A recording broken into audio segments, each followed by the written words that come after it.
peserta yang sudah dinyatakan lulus SKD dan lanjut ke SKB yang diumumkan pada bulan Maret kemarin, kalian wajib melakukan pendaftaran ulang. Dan untuk yang penjaga tahanan di Kementerian Hukum dan HAM, mungkin kalian mendaftarnya tidak di SSCASN, kalian mendaftarnya di website resmi Kementerian Hukum dan HAM. Jadi kalian pantau terus website resmi Kementerian Hukum dan HAM.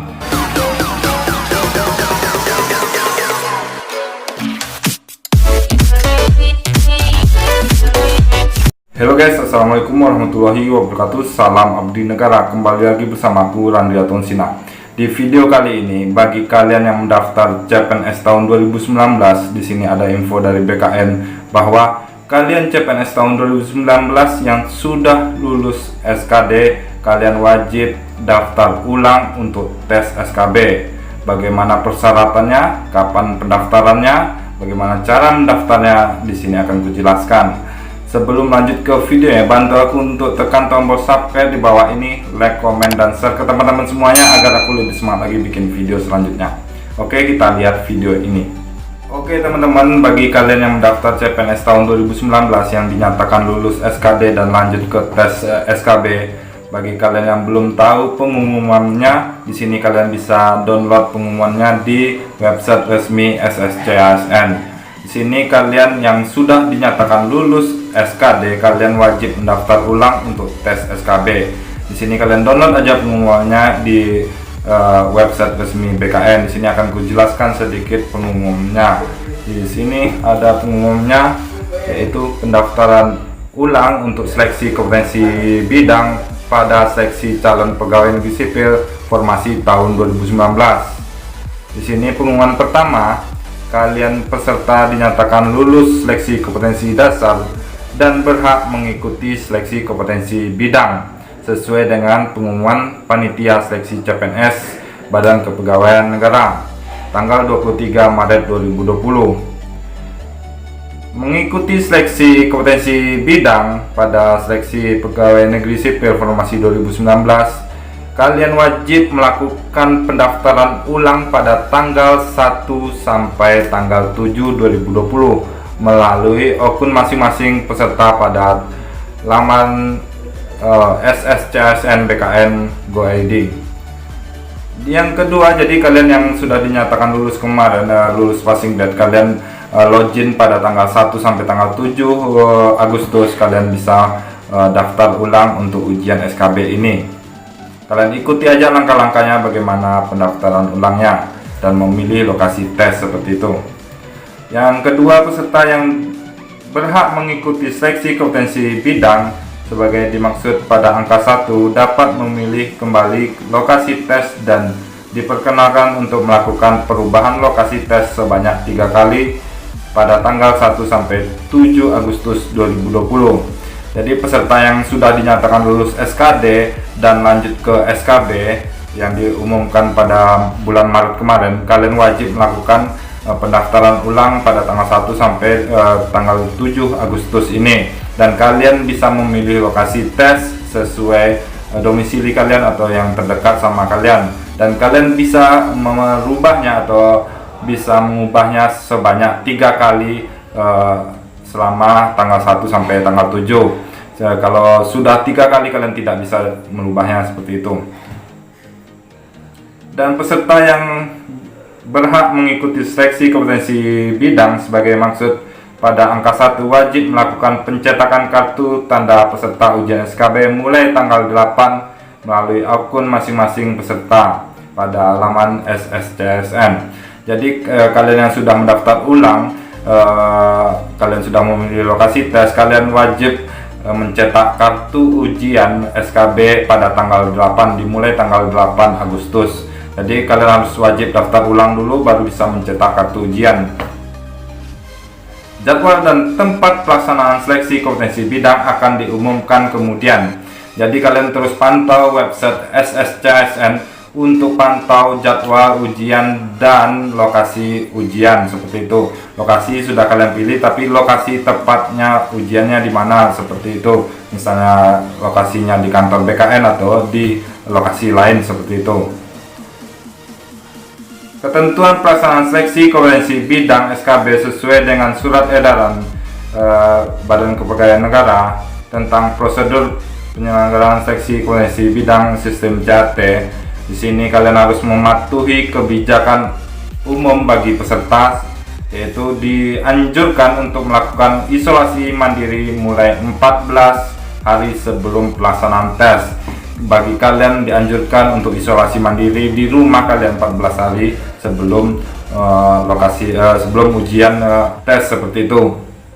Yang kedua, tidak diperkenankan mampir ke tempat lain selain ke tempat tes seperti itu.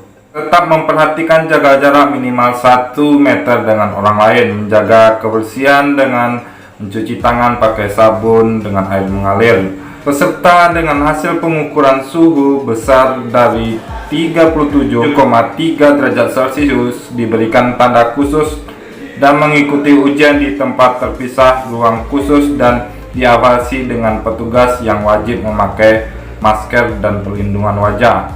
Apabila peserta dengan hasil pengukuran suhu besar dari 37 berdasarkan hasil pemeriksaan tim kesehatan tidak dapat mengikuti tes, maka peserta diberikan kesempatan mengikuti tes pada sesi cadangan 1 hari setelah jadwal akhir seleksi. Peserta yang berasal dari wilayah yang berbeda dengan lokasi tes mengikuti ketentuan protokol perjalanan yang ditetapkan oleh pemerintah. Jadi untuk kalian suhunya ketika waktu tes itu besar dari 37, kalian diberi kesempatan untuk ikut cadangan di hari berikutnya seperti itu.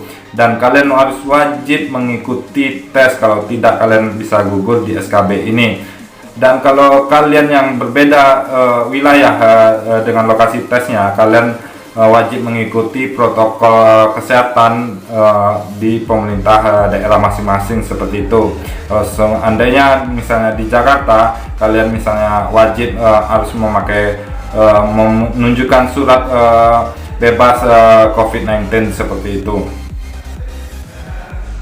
Kewajiban bagi peserta wajib hadir di lokasi tes paling lambat 60 menit sebelum pelaksanaan tes. Kalian wajib datang 60 menit sebelum jadwal pelaksanaan tes. Wajib menggunakan masker dan penutup hidung dan mulut hingga dagu. Jika diperlukan menggunakan face shield bersama masker sangat direkomendasikan sebagai perlindungan tambahan. Jadi untuk face shield itu disarankan seperti itu, bukan diwajibkan, tapi disarankan untuk kalian.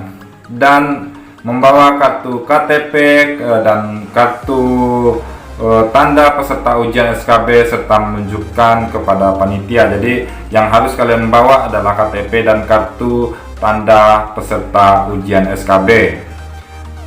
Dan di sini kalian wajib membawa pensil kayu, bukan pensil mekanik ya, mungkin untuk coret-coret ketika ujian SKB. Mengenakan kemeja atas berwarna putih polos tanpa corak, celana panjang rok atau berwarna gelap, tidak diperkenankan memakai kaos, celana tamban dan jeans dan sandal. Bagi peserta berjilbab, menggunakan jilbab warna gelap. Duduk pada tempat yang ditentukan, melakukan penitipan barang di tempat ditentukan, mendengarkan pengarahan panitia sebelum pelaksanaan dimulai, mengerjakan sesuai soal tes yang disediakan alokasi waktunya. Di sini ada larangan bagi peserta, dilarang membawa buku, catatan, jam tangan, perhiasan, kalkulator dan peralatan elektronik lainnya seperti laptop, tablet, flash disk dan telepon genggam. Dilarang membawa makanan, minuman di ruangan tes, membawa senjata tajam, berbicara dengan peserta lain, memberikan sesuatu kepada peserta lain, merokok atau keluar ruangan kecuali diperbolehkan oleh panitia. Itu larangan-larangan pada saat tes untuk peserta. Sanksi bagi peserta yang terlambat pada saat dimulai tes diperkenakan untuk masuk untuk mengikuti. Jadi untuk yang terlambat tidak diperkenakan untuk masuk mengikuti tes, dianggap gugur seperti itu. Peserta dengan hasil pengukuran besar dari 37,3 derajat Celcius tidak dapat mengikuti tes dan diberi kesempatan mengikuti tes pada sesi cadangan.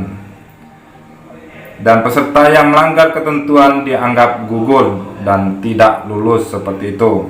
Itu saja pengumumannya dari BKN. Jadi untuk kalian yang CPNS tahun 2019, kalian yang lanjut ke tes SKB, kalian wajib melakukan pendaftaran ulang di website resmi BKN pada tanggal 1 sampai tanggal 7 dan mencetak kartu mulai tanggal 8 Agustus.